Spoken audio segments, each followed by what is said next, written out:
ஓம்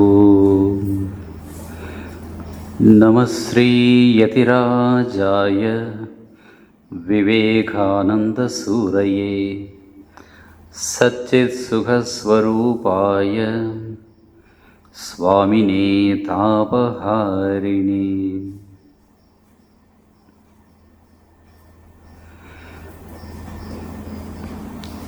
எல்லாருக்கும் இனிமையான மாலை வணக்கம். மனித பிறவி ரொம்ப அபூர்வமானது அப்படி சொல்லுவாங்க. அரிதானது, அரிது அரிது மானிடராய் பிறத்தல் அரிது அப்படின்னு அவையார்மா பாடியிருக்காங்க. Because only in human birth the thinking faculty is working. நாம் தான் பிளான் பண்ணுறோம் இல்லை, ஒரு நாளைக்கு சத்யபிரபா அந்த கிளாஸா, அப்போ வேறு எங்கேயாவது போயிடலாம், இந்த மாதிரி ஒரு பிளான் பண்ணுறோம் பாருங்கள். விலங்குகளுக்கு அந்த திங்கிங் கிடையாது. சில சமயம் சில வீடியோஸ் எல்லாம் வரும் வாட்ஸ்அப்பில், இந்த குதிரைகள்லாம் மேய்ஞ்சிக்கிட்டு இருக்கும். எங்கேயோ இருந்து ஒரு சிங்கம் வரும், அது ஓடும். சிங்கத்தை பார்த்தோன்னே எல்லா குதிரைகளும் ஓடும். ஏதோ ஒரு குதிரை கொஞ்சம் வீக்காக இருக்கும். அந்த சிங்கத்துக்கு நல்லா தெரியும், அது பின்னாலே போய் அதையே டார்கெட் பண்ணி டப்புன்னு கழுத்தை பிடிக்கும். அது விழுந்துடும். அது விழுந்த உடனே கொஞ்சம் நேரத்தில் துடித்து செத்து போயிடும். இது சாப்பிட ஆரம்பிக்கும். சிங்கம் சாப்பிட ஆரம்பித்தா மற்ற குதிரைகளும் சாப்பிட ஆரம்பிச்சிடும் புல். ஏன்? அவங்களுக்கு தெரியும் இனிமேல் சிங்கம் நம்மளை டிஸ்டர்ப் பண்ணாது அப்படின்னு.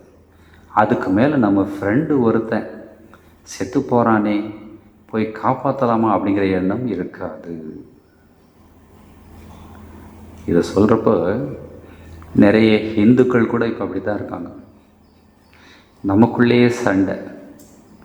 வேறு நாட்டுக்காரன், வேறு மதத்தை சேர்ந்தவன் வந்து நம்மளை அட்டாக் பண்ணால் கூட நமக்கு எந்த விதமான ஒரு உணர்ச்சியும் இல்லாமல் அப்படியே இருக்கும்.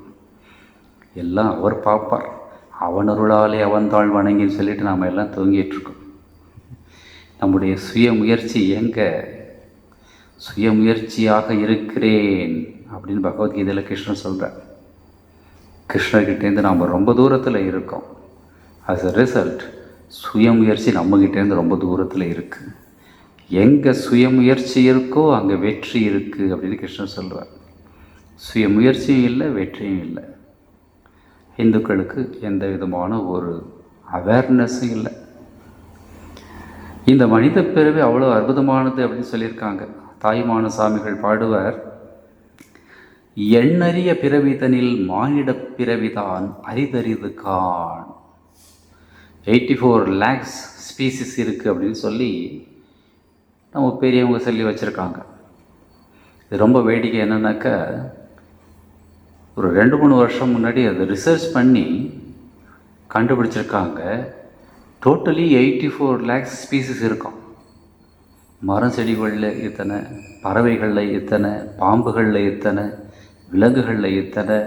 இந்த புலியே நீங்கள் எடுத்துக்கிட்டாக்கா எத்தனை புலி பாருங்க. சிங்கம் வந்து ஒரே மாதிரி தான் இருக்குது.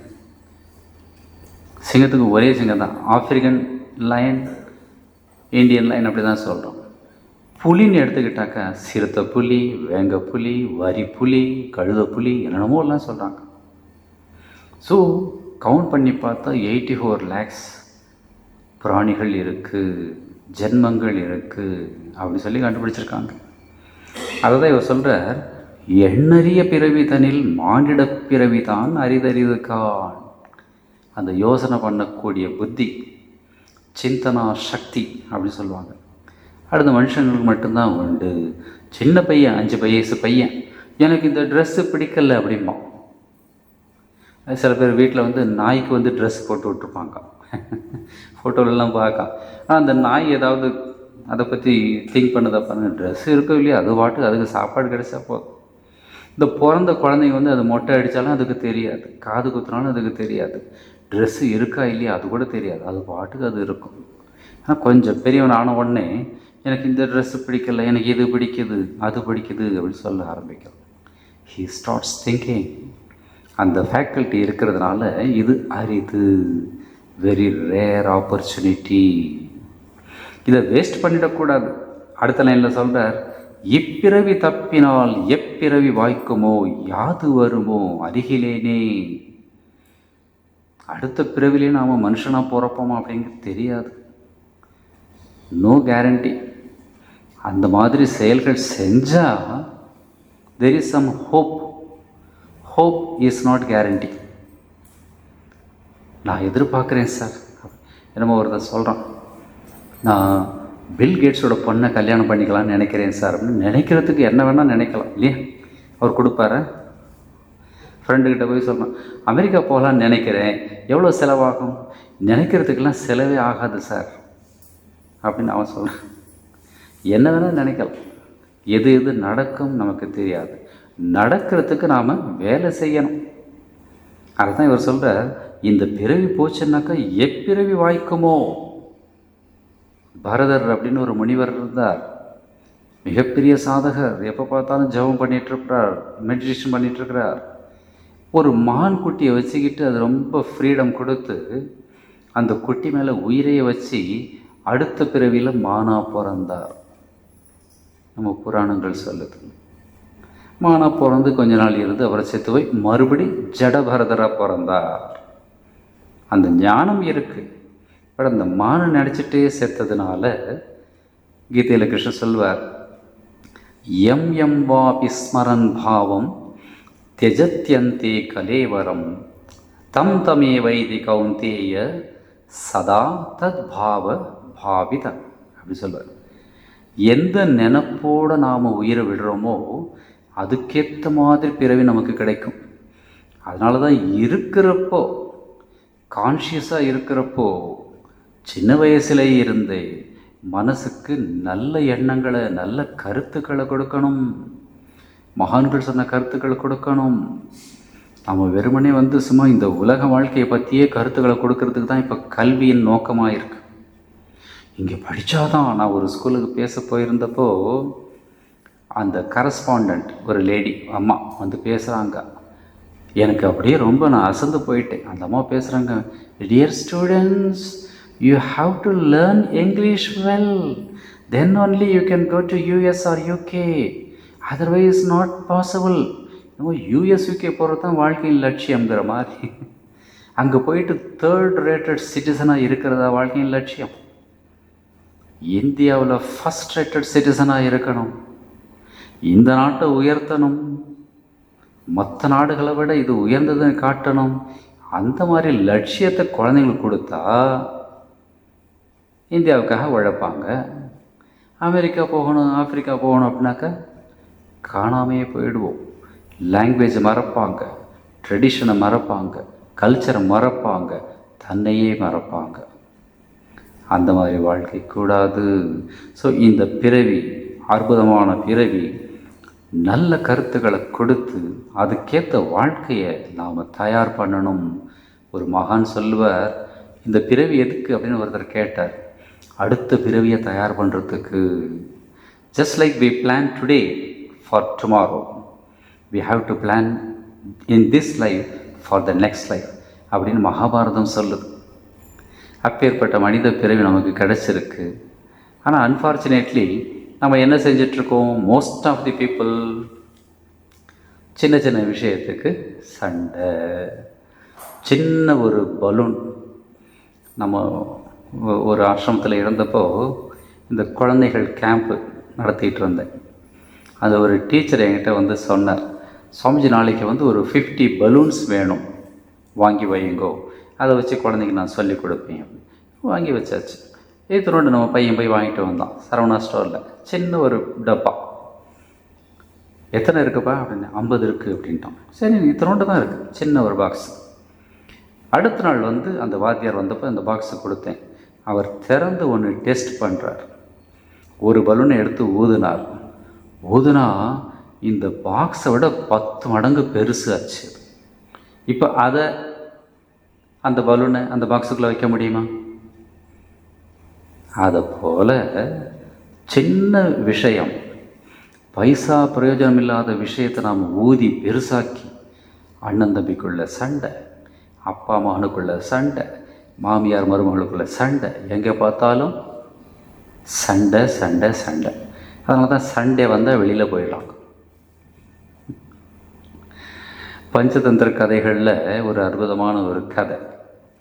ஒரு பெண் சிங்கம் ஒரு மானை துரத்திட்டு போய் அடிச்சிருச்சு. மான் செத்து போச்சு. கடித்து சாப்பிட போகிறப்போ ஒரு புலி வந்தது அந்த பக்கம். இப்போ புலி வந்த உடனே, புலி எப்போவுமே சாப்பாட்டுக்கு ரெடியாக இருக்கும். இன்னும் சொல்ல போனாக்கா, சிங்கத்துக்கும் புலிக்கும் சண்டை வந்தால் புலி ஜெயிக்குமா? ஆச்சரியமாக இருக்குது. இது ஒரு வீடியோவில் பார்த்தேன். ஏன்னாக்கா புலியோட சுறுசுறுப்பு சிங்கத்துக்கு கிடையாது. சிங்கத்தை பாருங்கள், அப்படியே தூங்க மூச்சு. அவனை போய் ராஜான்னு சொல்லியிருக்காங்க. இந்த மாதிரி ராஜா தூங்கி வழிஞ்சா நாடு என்ன? புலி ஜெயிக்கும் அப்படின்னு சொல்லுவாங்க. இந்த பெண் சிங்கத்துக்கும் இந்த புலிக்கும் சண்டை வந்துருச்சு இந்த மானுக்காக. இதுவும் அதுவும் கடிச்சு கொதறி உருண்டு புரண்டு, இங்கே காயம் அங்கே காயம், இங்கே பட்டு அங்கே பட்டு ரத்தம். 1 மணி நேரம் சண்டை போட்டிருப்பாங்க. 2 பேரும் கழிச்சு போயிட்டாங்க. சண்டை போகிறதுக்கு தெம்பே இல்லை. கீழே கிடக்கிறாங்க. அவ்வளோ ரத்தம் வேஸ்ட் ஆகிடுச்சு. உடம்புல பலம் இல்லை. அவள் பார்த்தா மானுங்க கிடக்குது. 2 ஓநாய்கள் அந்த மானை எடுத்துகிட்டு போச்சான். அப்போ அந்த பெண் சிங்கம் சொல்லிச்சான் புலிகிட்ட, சே, தேவையில்லாமல் சண்டை போட்டோம், எவனோ அனுபவிச்சுட்டு போகிறான். நீ ஒரு பக்கம் நான் ஒரு பக்கம் சாப்பிட்ருந்தா பாதி பசியாக தீர்ந்திருக்கும் இல்லையா அப்படி சொல்லிச்சான். கண் கெட்ட பின்னி சூரிய உதயம் எந்த பக்கம் ஆனால் எனக்கென்ன அப்படின்னு ஒரு கவிஞர் எழுதுவார். அதை போல் பல வருஷம் கழித்து தான் நமக்கு அந்த பிரச்சனைக்கு அவ்வளோ பெருசாக சண்டை போட்டிருக்கவே வேண்டாமோ அப்படின்னு தோணும். ஆனால் அட் தேட் மோமெண்ட் அதை பெருசாக்கி நம்முடைய வாழ்க்கையை கெடுத்துக்கிட்டு இருக்கோம். அப்போ என்ன தான் வாழ்க்கையின் லட்சியம்? இந்த மனித பிறவியின் நோக்கம் என்ன? மகான்கள் என்ன சொல்கிறாங்க? பகவத்கீதையில் கிருஷ்ணன் சொல்வார், தெய்வீ சம்பத் விமோக்ஷாய நிபந்தாய ஆசுரி மதா. தெய்வீக குணங்கள் நமக்கு விடுதலையை கொடுக்கும், அசுர குணங்கள் பந்தத்தை கொடுக்கும். இப்போ எதை வளர்த்துக்கலாம்? எதை வளர்க்கலாம்? சண்டை போகிறது நல்லா இருக்குது சாமிஜி, எனக்கு சண்டை ஃபைட்டிங் படம் தான் எனக்கு ரொம்ப பிடிக்கும் அப்படின்னு சொல்லுவாங்களே. படம் வேணால் போய் பாருங்கள். வாழ்க்கையை படமாக்கிட்டா என்ன பிரயோஜனம் இல்லை? தெய்வீ சம்பத், நல்ல குணங்களை உருவாக்கி நம்ம மனசுக்கு கொடுத்து மனசை தயார் பண்ணி, ஏன்னா உடம்பு அடுத்த ஜென்மத்துக்கு வராது, ஆனால் மனசு அடுத்த ஜென்மத்துக்கு வரும். According to psychology. சைக்காலஜினாக்கா Indian psychology, not foreign psychology. அதனால தான் சில பசங்க பார்த்தீங்கன்னாக்கா சின்ன வயசுலேயே சில பேர் பாட்டு நல்லா பாடுவாங்க. சில பையன் சின்னதுலேருந்து தபலா அடிப்பான். சில பசங்க கிரிக்கெட் விளையாடுவாங்க.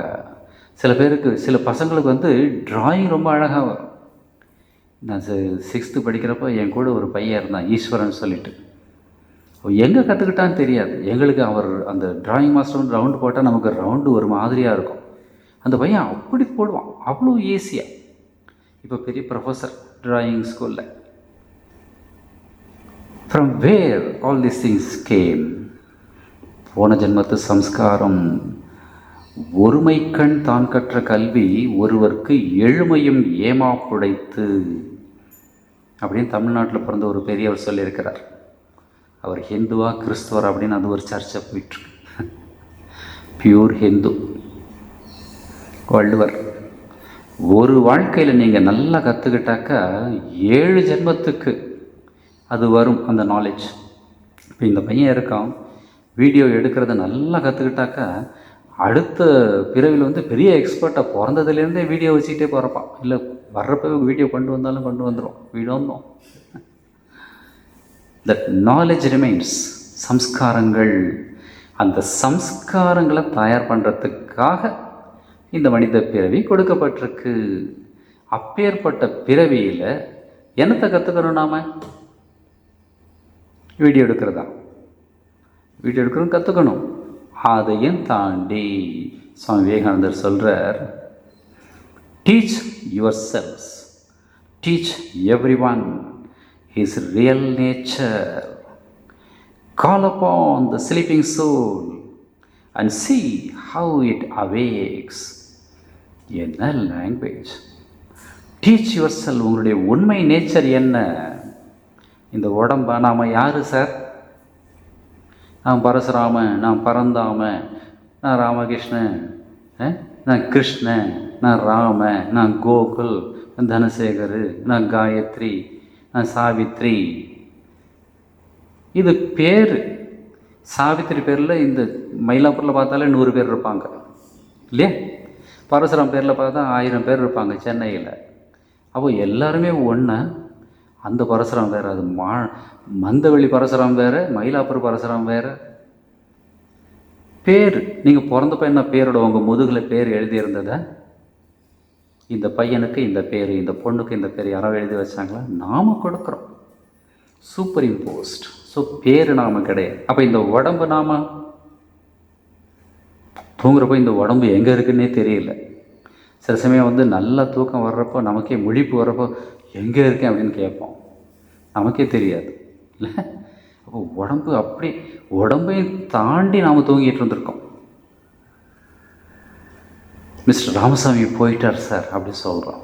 ராமசாமி உடம்பு அங்கே கிடக்குது. இப்போ உடம்பு அது அப்படின்னாக்கா, மிஸ்டர் ராமசாமி படுத்துருக்கார், நிம்மதியாக படுத்துரு அப்படி சொல்கிறோமே, அப்படி தானே சொல்லணும். ராமசாமி போயிட்டான்னு சொல்லி உடம்பை காட்டுறோம். அப்போ ராமசாமிங்கிறது யார்? இங்கே தான் படுத்திருக்காரு. Who is that? ஈஸ்வர சர்வபூதானாம் ஹிருத்தேஷே அர்ஜுன திஷ்டதி அப்படின்னு கிருஷ்ணன் சொல்கிறார். எல்லா உயிர்களின் இதயத்திலும் ஈஸ்வரன் இருக்கிறான். சிவன், தமிழில் சா போட்டு மேலே ஒரு கொம்பு போட்டு வன் அப்படி போடுவாங்க, சிவன். அந்த கொக்கியை எடுத்துட்டாக்கா சவன், முடிஞ்சு போச்சு. இந்த உடம்புலேருந்து அந்த சிவப்பு பெருமான் கிளம்பி போயிட்டா படுக்க வச்சிட வேண்டியதுதான், சவம், முடிஞ்சு போச்சு. அந்த உள்ளே இருக்கக்கூடிய அந்த உண்மை பொருள், அதை தான் சொல்கிறார் சுவாமிஜி, இஸ் ரியல் நேச்சர். இந்த உடம்பு ரியல் நேச்சர் கிடையாது. 5 வயசில் இந்த பையன் ஒரு மாதிரியாக இருக்கான், இன்னும் 10 வருஷம் கழித்து இவனையை பார்த்தா இவன் வேறு மாதிரி இருப்பான், இன்னும் 30 வருஷம் கழித்து இவனை பார்த்தா அடையாளமே தெரியாது இல்லையா?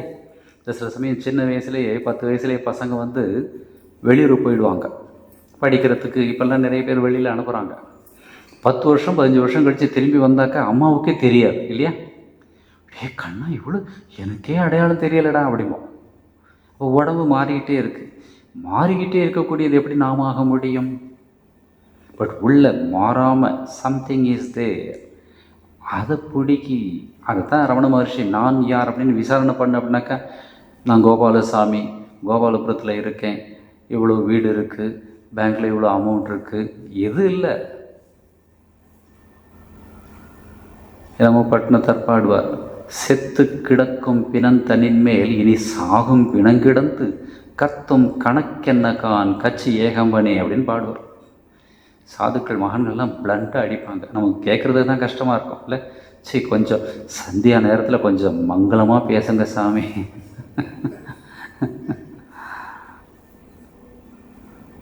ஸோ இந்த உடம்பு மனசு நாம் கிடையாது, அது ரெண்டையும் இயக்கக்கூடிய ஒரு சக்தி. இந்த சக்தி கிளம்பி போச்சுன்னாக்கா இது சவம், அந்த சக்தி உள்ளே இருந்ததுனாக்கா சிவம். சக்தி இல்லையே சிவம் இல்லை, முடிஞ்சு போச்சு. அந்த ரியல் நேச்சரை சொல்லிக்கொடு அப்படின்னு சுவாமி சொல்கிறார். அதை புரிஞ்சுக்கிட்டா என்ன வரும்? Power will come, glory will come, goodness will come, purity will come, and everything that is excellent will come when this sleeping soul is roused to self-conscious activity. நம்முடைய உண்மை சுரூபத்தை நாம் தெரிஞ்சுக்கிட்டால் பவர் வரும், சக்தி வரும், க்ளோரி வரும், பெருமை வரும். நான் எப்பேற்பட்டவன் தெரியுமா அப்படின்னு. ஒரு ராஜா கிட்ட ஒரு சாது போனார். ஒரு 2 நாள் இங்கே தங்கலாமா அப்படின்னு கேட்டார். தங்குங்க சாமி அப்படின்னு, நல்ல ராஜா தங்குங்க அப்படின்னு சொல்லிட்டு. அப்புறம் வந்து 2 நாள் கழித்து போகிறப்போ இந்த ராஜா கேட்டான், என்னுடைய அரண்மனை எப்படி இருக்குது சாமி? இது என்ன அரண்மனை, என்னுடைய அரண்மனை இதை விட பெருசு அப்படின்னார். இவரே இங்கே வந்திருக்காரு ஏதோ பணம் காசு கேட்குறதுக்கு. இவர் சொல்கிறார், என்னுடைய அரண்மனை இதை விட பெருசு. ராஜாவுக்கு தூக்கி வாரி போட்டுது, உங்கள் அரண்மனை இதை விட பெருசா? I want to see that, come. தேரில் ஏறி போயிட்டாங்க. அங்கே போய் பார்த்தா ஒரு சின்ன குடிசை, கீத்து கூட சரியாக போடல, சின்னதாக இருக்குது. அங்கே உள்ளே அழைச்சிட்டு போகிறோம். ராஜா கேட்டால், இதுதான் உங்கள் அரண்மனையா, இதை தான் பெருசுன்னு சொன்னீங்களா அப்படின்னு கேட்டார். சரி, நீ இப்போ ராஜா தானே, உன்னுடைய சிம்மாசனம் எங்கே, உன்னுடைய மந்திரி எங்கே, உன்னுடைய மனைவி எங்கே, மகன் எங்கே அப்படின்னு கேட்டார் சாது. நான் இங்கே சும்மா ஒரு விசிட்டுக்காக வந்திருக்கேன் உங்கள் குடிசைக்கு, அவங்களெல்லாம் ஏன் அழைச்சிட்டு வரணும் அப்படின்னு கேட்டார். உடனே சாது சொன்ன, அதே மாதிரி இந்த உலகத்துக்கு நான் ஒரு விசிட் பண்ண வந்திருக்கேன், என்னுடைய உண்மையான மாளிகை மேலே இருக்கு அப்படின்னு சொன்னார். அந்த மாதிரி this life is like a hotel அப்படின்னு ஒரு பெரியவர் சொல்லுவார். ஹோட்டலில் போய் நீங்கள் தங்குறீங்க, 10 நாள் தங்கினாலும் சரி, 1 மாதம் தங்கினாலும் சரி, இல்லை 1 வருஷம் தங்கினாலும் சரி, கிளம்பி போகிறப்போ அங்கே இருக்கிறதெல்லாம் எடுத்துகிட்டு போக முடியுமா? சார் 1 வருஷம் யூஸ் பண்ணியிருக்கேன், இந்த பெட்டு சோஃபா எல்லாத்தையும் நான் எடுத்துகிட்டு போகிறேன் சார் அப்படி சொல்ல முடியுமா? வெறும் கை வந்ததும் வெறும் கை, போக வேண்டியதும் வெறும் கை. ஸோ இப்போ வர்றது போகிறது யார்? அந்த உண்மை பதார்த்தம், பொருள், அதைப்படி. அப்போது பவர் வில் கம், சக்தி வரும். பிச்சைக்காரனாக நடிக்கிறான் ஒருத்தன், அந்த சீன் முடிஞ்சவொன்னே அவனுக்கு 10,000 ரூபா பரிசு. ராஜாவாக ஒருத்தன் அதே சீனில் நடிக்கிறான், அவன் சில்லற நடிகர், அந்த சீன் முடிஞ்சால் அவனுக்கு 1000 ரூபா பரிசு. நடக்குதா இல்லையா? இல்லை, பிச்சைக்காரன் வந்தவன் ஹீரோவாக இருப்பான், அவனுக்கு 10,000, 1 லட்சம், 2 லட்சம். இப்போ ராஜாவாக இருந்தாலும் for the time being he is raja. வேஷம் கலைஞ்சு போச்சுன்னா கூஜா முடிஞ்சு போச்சு. அப்போ எது மாறாமல் இருக்கோ அதை ஞாபகம் வச்சுக்கணும். அப்போ தான் வலிமை வரும், பெருமை வரும், நன்மை வரும், குட்னஸ், தூய்மை வரும், பியூரிட்டி வரும், and everything that is excellent will come. எது எது இந்த உலகத்தில் சிறப்பானதோ அதெல்லாம் வரும். ஸோ அந்த உண்மை பொருள் நமக்குள்ளே இருக்குது, சத்திய வஸ்து. அதை அடிக்கடி அடிக்கடி ஞாபகப்படுத்திகிட்டே இருங்க. ஸ்ரவணம், மனனம், நித்தியாசனம் அப்படின்னு வேதம் சொல்லுது. இப்போ இதை நீங்கள் கேட்குறீங்க அப்படின்னாக்கா இது ஸ்ரவணம். வீட்டுக்கு போயிட்டு இந்த நோட்ஸ் எல்லாம் எடுத்து மறுபடியும் படிக்கிறப்ப மனனம். இதை படித்து படித்து படித்து படித்து 10 வருஷம், 20 வருஷம், 30 வருஷம், 50 வருஷம் ஆச்சு. இதன் மயமாகவே ஆகிட்டால் நிதித்தியாசனம். இப்போ கனவுல சில சமயம் நாம் வந்து அடி வாங்குற மாதிரி கனவு காண்டுட்டு அங்கே அழுதுகிட்டு இருப்போம், பெட்லையும் அழுதுகிட்டு இருப்போம் இல்லையா? இல்லை சில சமயம் ஏதோ புலி துரத்துது, இல்லை சிங்கம் துரத்துது, உடனே அங்கே ஹார்ட் பீட்டு முழிப்பு வந்துடும். இங்கே பார்த்தாக்கா தப்பு தப்பு தப்பு தப்பு நீங்கள் அடிச்சிட்ருக்கோம். அங்கே ரூமில் வந்து உள்ளே எழுந்து லைட் போட்டு உள்ளே ரூம் பூட்டி இருக்கா இல்லையான்னு பார்த்துட்டு அப்புறம் படுப்போம். திடீர்னு புலிகிளி வந்துட்டா என்ன பண்ணுறது இல்லையா? புலியும் இல்லை, சிங்கமும் இல்லை, ஹார்ட் தவ தவ தவன்னு அடிக்குது. We identify with our dream. இந்த வாழ்க்கையிலே we identify with this living dream. அது ட்ரீமிங் ட்ரீம் சொல்லலாம், இது லிவிங் ட்ரீம் அப்படின்னு சொல்லலாம். கண்ணு முன்னால் நடக்குது. இதிலேருந்து வெளியில் வா, அப்போ தான் உண்மையான சக்தி வரும். Manifest the divinity within you and everything will be harmoniously arrange around it. உண்மை சுரூபத்தை மெடிடேட் பண்ண பண்ண இந்த வாழ்க்கையை மாறி அமையும். ஹார்மோனியஸ்லி அப்படிங்கிற ரொம்ப அழகான ஒரு இது. இந்த ஹார்மோனியம் பார்த்திங்கன்னாக்கா அதுதான் வந்து பேசிக் இன்ஸ்ட்ருமெண்ட் பாட்டுக்கெல்லாம். அதை வச்சு தான் மற்ற இன்ஸ்ட்ருமெண்ட் எல்லாமே வந்து அரேஞ்ச் பண்ணிப்பாங்க, செட்டப் பண்ணிப்பாங்க.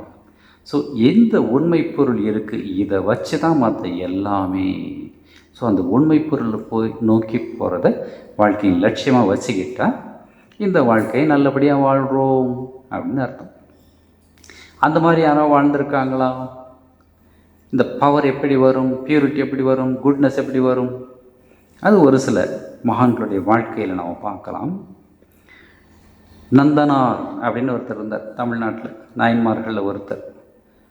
தாழ்ந்த ஜாதியில் பிறந்தார், ஆனால் சிவன் மேலே அவ்வளோ பக்தி அவருக்கு. எப்போ பார்த்தாலும் அந்த ஜாதியுடைய கலாச்சாரத்துக்கும் இவருடைய வாழ்க்கைக்கும் சம்மந்தமே இருக்க. விபூதி பூசிக்கிட்டு எப்போ பார்த்தாலும் ஓம் நம சிவாய ஓம் நம சிவா அப்படி சொல்லிட்டு. அந்த ஜாதியில் பிறந்த மற்ற எல்லோரும் கல் குடிக்கிறது, மாംസം சாப்பிட்றது, இதெல்லாம் பண்ணிகிட்ருப்பாங்க. இவருக்கு அந்த பழக்கமே இருக்க. வேலையை சரியாக செய்யலை சொல்லி அவருடைய எஜமானர் ஒருத்தர், அவர் ஒரு பிராமணர், அந்த நிலத்தையெல்லாம் வச்சுருக்கார். இவங்க அங்கே வேலை செய்கிறாங்க. வேலை சரியாக செய்யலை அப்படின்னு சொல்லி மற்ற பசங்க போய் சொல்லிடுறாங்க. இந்த கோள் மூட்டி விடுறதுக்குன்னு எப்போவுமே நம்ம கூடவே சில பேர் இருப்பாங்க இல்லையா? நம்ம ஃப்ரெண்டு அப்படிங்கிற போர்வையிலே சில பேர் இருப்பாங்க. கோகுல்கிட்ட நீங்கள் ரொம்ப பழகாதீங்க, உங்ககிட்ட வர்றப்போ கோகுல் ஒரு மாதிரியாக இருப்பான், வெளியில் போய் பார்த்தா தான் தெரியும் அப்படி சொல்லுவோம். ஒன்று எனக்கு கோகுல் மேலே சந்தேகம் வரும், அந்த பார்வையோடு அவனை பார்க்க ஆரம்பிப்பேன், உறவு கேட்டுப்போம். இந்த மாதிரி நிறைய பேர் இருப்பாங்க. ஸோ சில பேர் போய் போட்டு கொடுக்குறாங்க அந்த ஓனர்கிட்ட.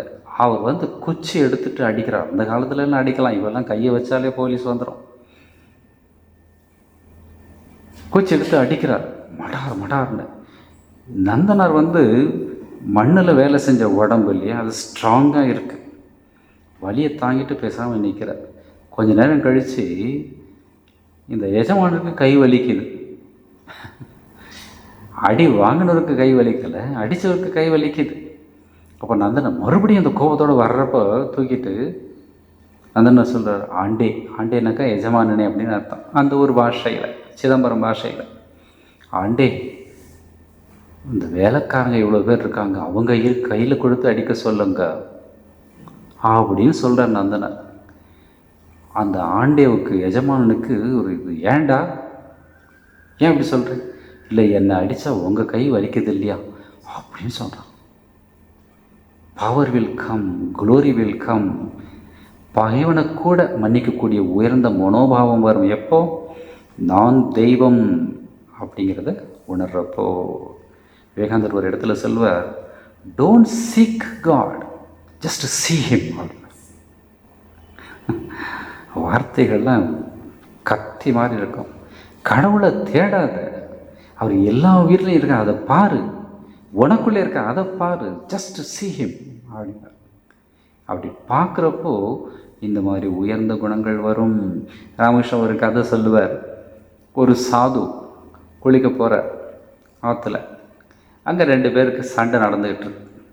இவர் பாவம் நல்ல மனுஷன், சண்டையை பிரித்து வைக்கணும் அப்படின்னு சொல்லிட்டு போய் 2 பேரையும் சமாதானப்படுத்துகிறப்போ அவங்க 2 பேருடைய கோபம் இவர் மேலே பட்டு இவரை போட்டு அடிச்சிட்டாங்க 2 பேருமே. இவர் மயங்கி அங்கேயே விழுந்துட்டார். அவங்க 2 பேரும் போயிட்டாங்க. அப்புறம் யாரோ வழியில் பார்த்தவங்க போய் ஆசிரமத்தில் போய் சொல்கிறாங்க, உங்கள் சாமி அங்கே விழுந்து கிடக்கிறார், அடிபட்டு கிடக்கிறா அப்படின்னு. உடனே இவங்க ஆசிரமத்தில் இருந்தாலும் ஓடி போய் தூக்கிட்டு மண்ணுன்னெல்லாம் பட்டிருக்கு, அதெல்லாம் கொஞ்சம் தொடச்சி, கொஞ்சம் ஒருத்தர் விசிட்டுறார், ஒருத்தர் காலை தடவுறார், ஒருத்தர் கையை அமுக்கிறார். மெதுவாக கண்ணை திறக்கிறப்போ யாரோ ஒருத்தர் வாயில் மெதுவாக பாலை கொஞ்சம் ஊற்றுறாங்க.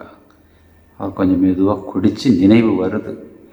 நினைவு ஃபுல்லாக வந்துருச்சா அப்படின்னு தெரிஞ்சுக்கிறதுக்காக ஒருத்தர் கேட்குறார், சாமி பால் ஊற்றுறது யாருன்னு தெரியுதா? அந்த சாது சொன்னாரான், எவன் அடித்தானோ அவனே இப்போ பால் ஊற்றுறான் அப்படின்னு. இப்போ பால் ஊற்றுற ஆளுக்கு எப்படி இருக்கும்? அட பாவி, நான் உங்களை தூக்கிட்டு காப்பாற்றி பால் கொடுத்துக்கிட்டேன், நான் போய் அடித்தேன்னு சொல்கிறீங்க.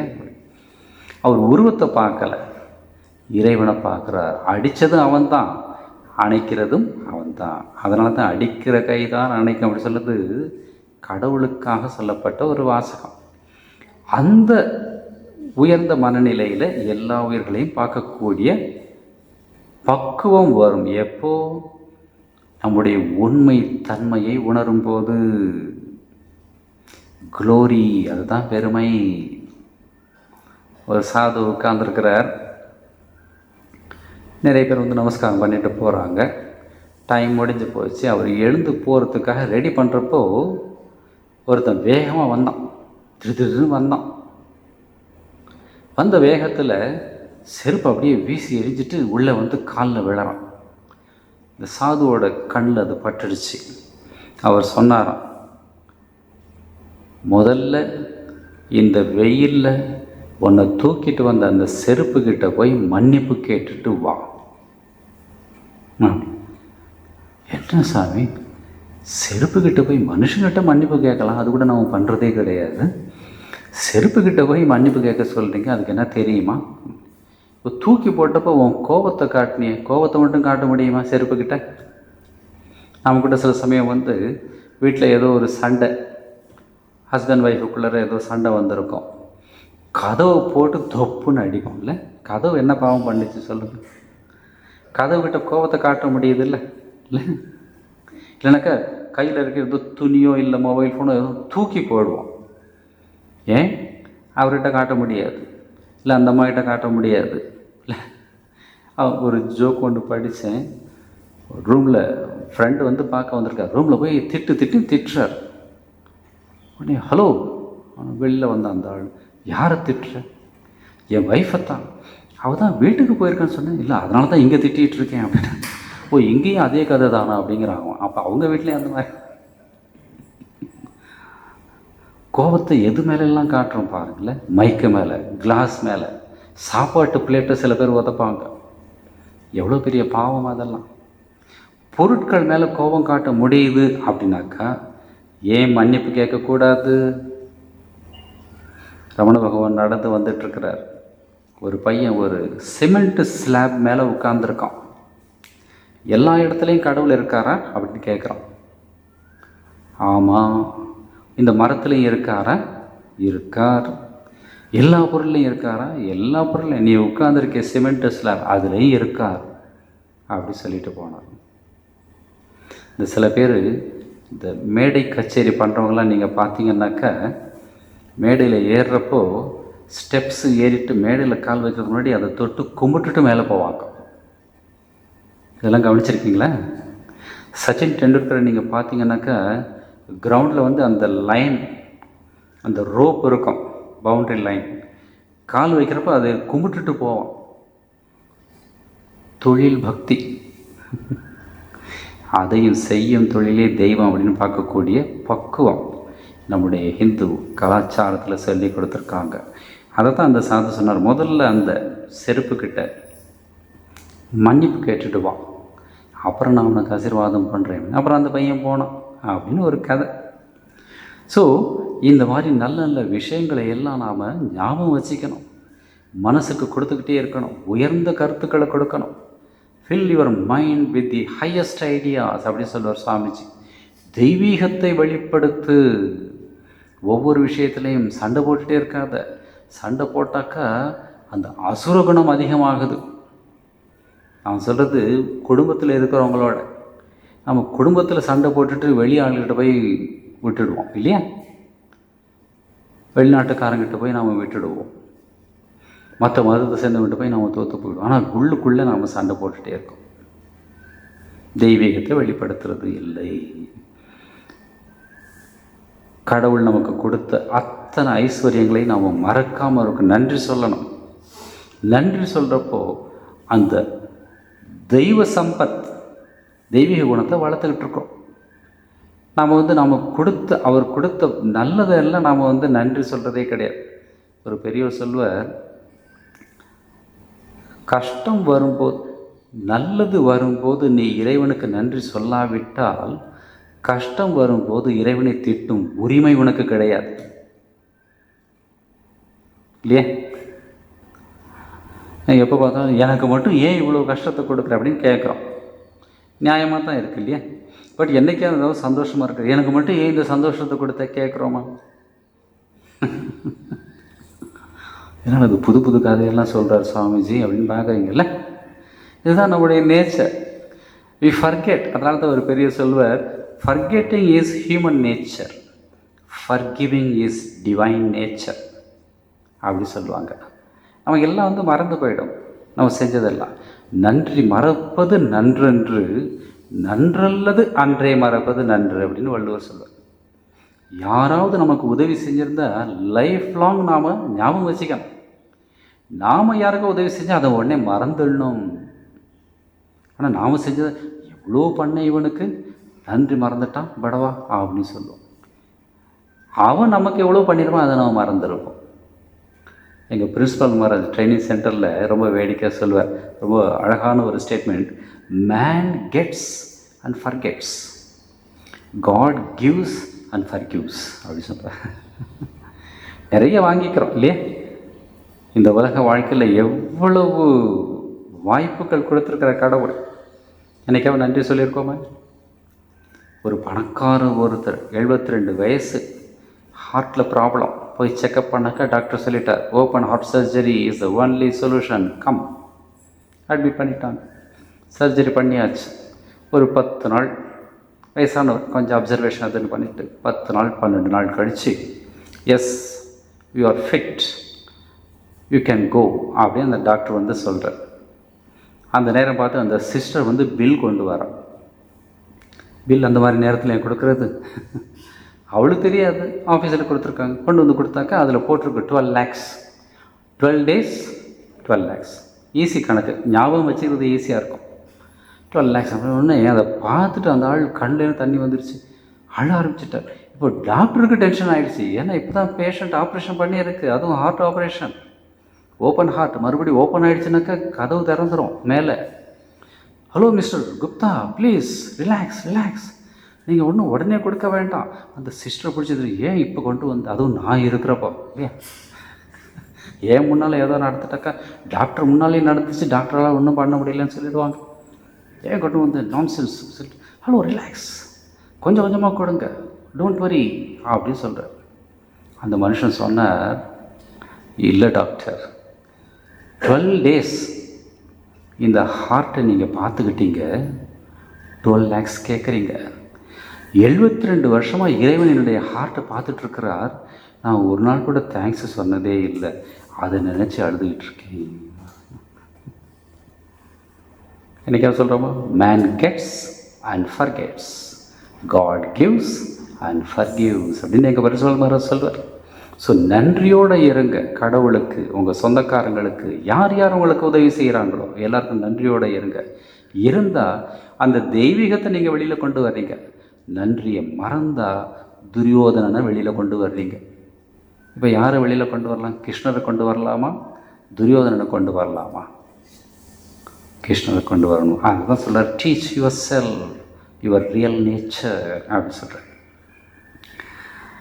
இந்த கும்பகோணத்தில் சம் இயர்ஸ் பேக் ஒரு ஃபயர் ஆக்சிடெண்ட் ஆச்சு இல்லையா? ஸ்கூலில் ரொம்ப மோசமான ஒரு இன்சிடெண்ட். அப்போ நடந்த ஒரு நிகழ்ச்சி நான் பேப்பரில் படித்தேன். ஃபயர் ஆகி அப்படியே எரிஞ்சிட்டு உடனே ஜனங்கள்லாம் ஓடுறாங்க. நியூஸ் போய் சொந்தக்காரங்களும் வந்துட்டாங்க. அதில் ஒருத்தர் வந்திருக்கிறார், அவருடைய அண்ணனுடைய பொண்ணு அங்கே படிக்கிறார், 5th or 4th. அந்த பொண்ணோட பேர் தாரணிகா. உடம்பெல்லாம் எரிஞ்சு போய் இவர் கண்டுபிடிச்சிட்டார். ஏ அம்மா அப்படி சொல்லிட்டு கையில் தூக்கிட்டு வர்றப்போ அந்த பொண்ணு சொன்னாலாம், சித்தப்பா என்னை பற்றி கவலைப்படாதீங்க, என் ஃப்ரெண்ட்ஸுங்களை காப்பாற்றுங்க ப்ளீஸ் அப்படி சொல்லிட்டு செத்து போனான். 9 வயசு குழந்தைக்கு அந்த தெய்வீகத்தை வெளிப்படுத்தக்கூடிய பக்குவம் எங்கேருந்து வந்தது பாருங்க. Glory will come, goodness will come. சாகிறப்ப கூட அந்த இத்தனோண்டு சின்ன பொண்ணு மற்றவங்களை காப்பாற்றுங்க அப்படின்னு சொல்லக்கூடிய ஒரு பக்குவம், தெய்வீகம் அது வந்தது அப்படின்னு பார்க்குறோம். நம்முடைய 12வது பிரசிடெண்ட் ஸ்ரீமத் சுவாமி பூதேஷானந்தஜி மகாராஜ் பெரிய சாது. அவர் ஷிலாங் அப்படிங்கிற இடத்துல ஒரு சென்டர் அங்கே இருந்தார்.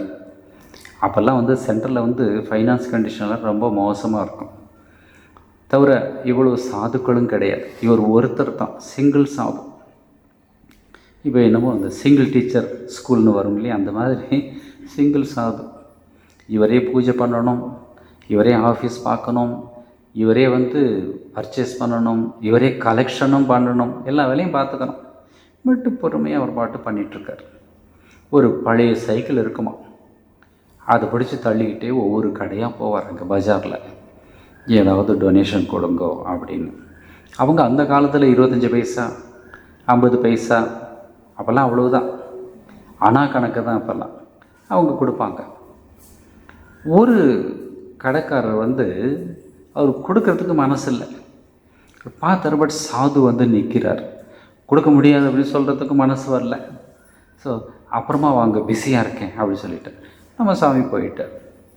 அடுத்த அந்த பக்கம் போகிறப்ப அப்படி பார்த்து சிரிக்கிறார், கொஞ்சம் வேலையாக இருக்குது அப்படிங்கிறார். நம்ம சாமி போயிட்டார். இப்படியே பல நாள் போயிட்டு அந்த ஆளும் அப்புறம் வாங்க அப்படின்னு சொல்லிகிட்டே இருக்கிறார். கடைசியாக அந்த கடைக்காரருக்கே ஒரு ஆச்சரியம் வந்துருச்சு. என்னடா இது, இவர் புரிஞ்சிக்கவே மாட்டேங்கிறாரு, டெய்லி நான் சொல்கிறேன் அப்புறம் வாங்கன்னு மறுபடியும் திரும்ப வந்துக்கிட்டே இருக்கார் அப்படி சொல்லி கடைசியாக ஒரு நாள் கேட்டார், ஏன் சாமி, நான் எத்தனை தடவை உங்களை திருப்பி அனுப்புகிறேன், மறுபடியும் நீங்கள் வந்துகிட்டே இருக்கீங்க, நான் கொடுப்பேன்னு நினச்சி வரீங்களா? நம்ம புத்திசந்த மர சொன்னார், நீங்கள் கொடுக்க மாட்டேன்னு சொல்லலையே, அப்புறமா வான்னு சொன்னீங்க, வர வேண்டியது என்னுடைய கடமை, கொடுக்கறது உங்கள் பொறுப்பு, நீங்கள் கொடுத்தா வாங்கிட்டு போவேன், இல்லை நாளைக்கு வர சொன்னால் நாளைக்கு வருவேன் அப்படி சொன்னார். அதை கேட்டோன்னே அந்த மனுஷன் மனசு அப்படியே இலகி போச்சு. இவ்வளவு தங்கமான மனுஷங்கள்லாம் இருக்காங்களா? இதுதான் தெய்வீகத்தின் வெளிப்பாடு. எதிரியை கூட மன்னிக்கக்கூடிய அளவுக்கு நம்ம மனசு உயரும். அதைத்தான் அவர் சொல்கிறார், glory will come, goodness will come, purity will come. அந்த உண்மையான தன்மையை மேலே கொண்டு வந்தார். அதுதான் மனித பிறவியின் மகத்தான நோக்கம். அதை புரிஞ்சுக்கிறதுக்கு என்னென்ன நல்ல நல்ல செயல்கள் செய்யணுமோ அதை செஞ்சிட்டே வாங்க. உங்கள் குடும்ப விவகாரங்கள், பணம் சம்பாதிக்கிறது, இதெல்லாம் ஒரு பக்கம் போயிட்டே இருக்கட்டும், அது இல்லாமல் ஒன்றும் பண்ண முடியாது இல்லையா? But at the same time இந்த உண்மையை வெளியில் கொண்டு வர்றதுக்கு, இந்த தெய்வீகத்தை வெளியில் மேனிஃபெஸ்ட் பண்ணுறதுக்கு டெய்லி கொஞ்சம் நேரம் டைம் கொடுத்துக்கிட்டே வாங்க. அப்படி வந்தால் அந்த மன்னிக்கும் இயல்பு வரும். ஒருத்தர் காரில் இறங்குறார், புது கார், உள்ளே போய் இன்னும் நம்பரே வரல. இதை பர்ச்சேஸ் பண்ணிவிட்டு பார்த்தா ஒரு 10 வயசு பையன் தொடச்சிக்கிட்டு இருக்கான். இவரை பார்த்தோன்னே ஒதுங்கி நின்னான். இவர் பார்த்துட்டு ஒரு 10 ரூபா கொடுக்குறாரு அந்த பையனுக்கு, தொடச்சிருக்கான் இல்லையா? ஸோ 10 ரூபா கொடுத்துட்டு கார் ஸ்டார்ட் பண்ணுறப்ப பார்த்தா அந்த பையன் இந்த காரை ஆசையாக பார்க்குறான். உடனே இவருக்கு ரொம்ப கொஞ்சம் பாவமாக இருந்தது. என்ன, இந்த கார் பிடிச்சிருக்கா? Yes sir. சரி ஏறிக்கும் அப்படின்ட்டு ஏறி உட்காந்தோடனே ஒரு ரவுண்டு போயிட்டு அங்கே சரி நீ இப்போ இறங்கிப்போ அப்படிங்கிற. இறங்குறப்ப அந்த பையன் கேட்டான், 10 வயசு பையன், சார் இந்த காரு விலை ரொம்ப ஜாஸ்தியா? இவர் சொல்கிறார், எனக்கு எக்ஸாக்டாக தெரியாது, எங்கள் அண்ணன் எனக்கு கிஃப்டாக கொடுத்தார் என்னுடைய பர்த்டேக்கு, this is a birthday gift அப்படின்னு சொல்கிறார். உடனே அந்த பையன் சொல்கிறான், நீங்கள் ரொம்ப லக்கி சார் அப்படின்னு. உடனே இவர் சொல்கிறார், ஏன் உனக்கு அந்த மாதிரி ஒரு அண்ணன் வேணுமா, ஆசைப்படுறியா அப்படின்னார். இந்த பையன் சொல்கிறான், நோ முடிஞ்சால் அந்த அண்ணன் மாதிரி ஆகணும்னு ஆசைப்பட்றேன் சார். இது தெய்வீகம் சார் இல்லையா? ஆமாம், அந்த மாதிரி 2 அண்ணன் இருந்தால் ரொம்ப நல்லா இருக்கும் இல்லை? இந்த முல்லான்னு ஒருத்தர் இருந்தார், அழுதுகிட்டு இருக்கார். ஃப்ரெண்டு கேட்டாராம், ஏன் அழுகுறேன்னு. இல்லை 6 மாதம் முன்னாடி எங்கள் மாமா செத்து போனார், எனக்கு 1 லட்ச ரூபா எழுதி வச்சார். வெரி குட், நல்லது தானே. அப்புறம் 5 மாதம் முன்னாடி எங்கள் பெரியப்பா செத்து போனார், அவருக்கு பிள்ளை கிடையாது, அவர் 2 லட்ச ரூபா எழுதி வச்சார். சரி நல்லது தானே. 3 மாதம் முன்னாடி எங்கள் அப்பாவும் செத்து போயிட்டார், அவர் தன்னுடைய சொத்து முழுக்க எனக்கு எழுதி வச்சுட்டார்.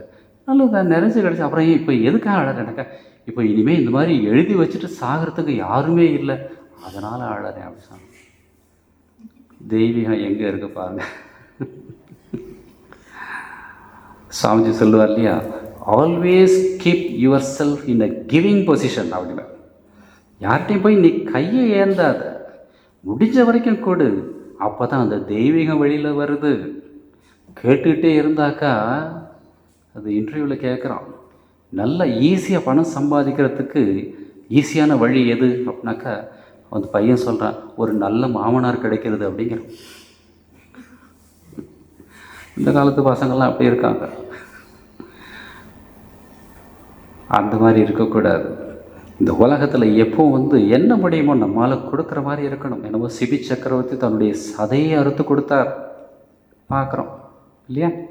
சிறுத்தொண்டு தன்னுடைய பிள்ளையை அறுத்து கொடுத்தார் சிவனுக்கு. அந்த அளவுக்கு போக வேண்டாம். அட்லீஸ்ட் நம்மளால் எது கொடுக்க முடியுமோ அதை கொடுத்துக்கிட்டே இருக்கணும். கொடுத்தா அந்த தெய்வீகம் வெளியில் வருது.